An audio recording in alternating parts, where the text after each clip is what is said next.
పరబ్రహ్మస్వరూపిణి అయినటువంటి తల్లి కూర్చున్న, నిలబడిన, బట్ట కట్టిన, ఆయుధాలు పట్టిన, నడిచిన, ఏది చేసినా దాని యందు తత్వ ప్రతిపాదనం ఉంటుంది. ఏమీ తెలియకపోయినా అమ్మా అని భక్తితో అమ్మవారిని పట్టుకున్నాడు అనుకోండి, ఏ తల్లి మనసిచ్చిందో ఆ మనసు అమ్మవారి దగ్గర పెట్టేశాడని గుర్తు.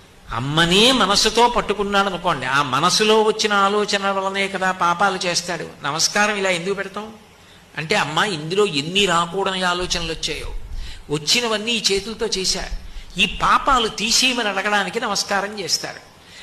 అప్పుడు ఆ తల్లి ఏం చేయగలదు అంటే, ఆ తల్లి ఇంకా అటువంటి ఆలోచనలు తలలో పుట్టకుండా చెయ్యగలిగిన తల్లి, మంచి ఆలోచనలు తలలో పుట్టేటట్టు చెయ్యగలిగినటువంటి తల్లి.